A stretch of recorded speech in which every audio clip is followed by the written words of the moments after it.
आज है 27 जनवरी 2026। अस्सलाम वालेकुम मेरे दोस्तों, सज्जनों और बेलियों। मैं हूँ इजहार अहमद और वेलकम करता हूँ आपको किचन गार्डनिंग चैनल पर। हर किसी को मेरे ये रेज्ड बेड बहुत पसंद आते हैं। जब भी वो वीडियोस में देखते हैं तो उनका दिल भी खुश हो जाता है और अक्सर मुझे यही कमेंट आता है कि आपने ये कैसे बनाया, ये भी तो बताएं। तो उनको क्या पता कि मैंने पहले से वीडियोस बनाई हुई हैं कि ये मैंने कैसे बनाया, कौन कौन सा मटेरियल इनमें इस्तेमाल हुआ। आप लोग तो पुराने सब्सक्राइबर हैं इसलिए आपको पता है, लेकिन काफ़ी जो नए आते हैं उनके ये सवालात होते हैं। आज मैं आपको बताता हूँ। रेज्ड बेड तो बन गए, लेकिन इनमें हमने पौधे कौन से लगाने हैं, किस टाइप के पौधे रेज्ड बेड के अंदर सही से चल पाएंगे। पेरेनियल पौधे यानी पक्के पौधे जिनमें गुलाब का पौधा, हाइबिस्कस का पौधा, अमरूद का, अनार का, अंगूर की बेल, सब्जी वाले पौधे या फिर सीजनल फूलों वाले पौधे।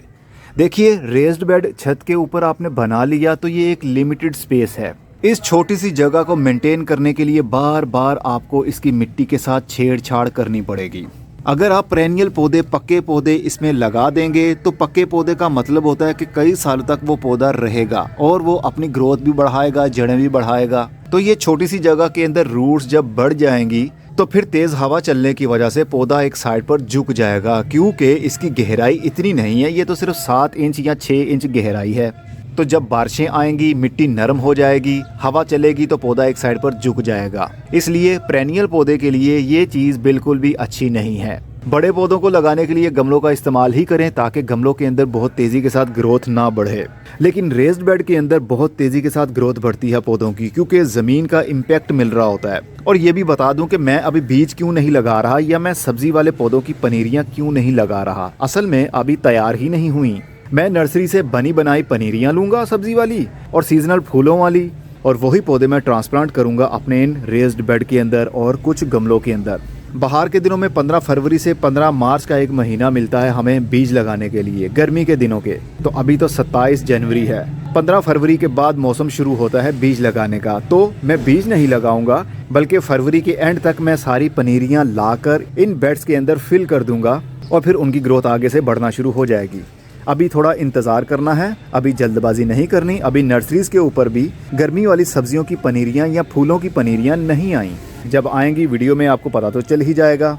आप भी लेना चाहें तो ऑनलाइन ऑर्डर कर सकेंगे। तो जब दरख्त की ग्रोथ बहुत तेज़ी के साथ बढ़ जाएगी तो फिर जाहिर सी बात है वो ज़्यादा बड़ा भी होगा, और जब पौधे की ग्रोथ ज़्यादा हो जाएगी तो फिर रूट्स भी बाउंड होने लगेंगी। छोटी सी जगह पर बार बार आप गोडी करेंगे तो उसकी रूट्स डैमेज होंगी, इसलिए आप सब्जी वाले पौधे फिर लगा नहीं पाएंगे। रेज्ड बेड को इस्तेमाल करना है तो सिर्फ और सिर्फ सीजनल फूलों या फिर सीजनल सब्जी वाले पौधों के लिए करना है। इसके अंदर दरख्त नहीं लगाने, इसके अंदर गुलाब के पौधे, मोतिये के पौधे वो नहीं लगाने। बस सीजनल वैरायटीज़ जोन सी भी आती हैं वही आप लगा सकते हैं, जिसकी उम्र तकरीबन 6 महीने से लेकर 8 महीने के बीच में रहे। क्योंकि जब आप लकड़ी की ये बनी हुई क्यारी के अंदर प्लास्टिक का पॉलीथीन बिछा कर इसमें मिट्टी भर के बड़ा कोई दरख्त लगा देंगे, पेरेनियल पौधा लगा देंगे, तो उसकी उम्र तो ज़्यादा होती है ना। अगर 1 साल के बाद ये प्लास्टिक फटना शुरू हो गया तो फिर मिट्टी और पानी लकड़ी के साथ लगने की वजह से आपकी लकड़ी ख़राब होने लगेगी, गलने लगेगी, तो फिर सारी की सारी मेहनत ज़ाया हो जाएगी, मज़ा ख़राब हो जाएगा। क्योंकि हमें हर साल के बाद इसको प्रिपेयर करना पड़ेगा, रिपेयर करना पड़ेगा। रेज्ड बेड की रिपेयरिंग क्या चीज़ है? सिर्फ और सिर्फ ये प्लास्टिक। जब तक ये प्लास्टिक सही रहेगा, फटेगा नहीं, तब तक आपकी ये वाली लकड़ी बिल्कुल सेफ रहेगी, पानी नहीं लगेगा तो ये गलेगी नहीं। तो सब्जियां उगाने से फ़ायदा ये होगा, सीजनल फूल उगाने से फ़ायदा ये होगा जब भी सीज़न ऑफ होता है ना, क्योंकि हमारे यहाँ ज़्यादातर 2 मौसम लिए जाते हैं, सब्जी वाले पौधे लगाने के लिए या फिर फूल लगाने के लिए, जो सितंबर से अक्टूबर का महीना होता है और उसके बाद फरवरी से मार्च का महीना होता है। तो जब भी सीज़न ऑफ हो, सब्जियां आपने निकाल ली, फूल वाले पौधे वैसे ही मौसम की सख्ती की वजह से मर गए, तो फिर आपने देखना है आपका ये प्लास्टिक सही है या फिर फट रहा है। अगर तो ये खस्ता हो जाए धूप लगने की वजह से, पानी लगने की वजह से, तो फिर आपको हर सीज़न यानी हर साल ये वाला प्लास्टिक निकाल कर नया प्लास्टिक बिछा कर फिर से मिट्टी भर के फिर से ऑर्गेनिक मैटर, ऑर्गेनिक खादें इस्तेमाल करके पौधों को लगाना पड़ेगा।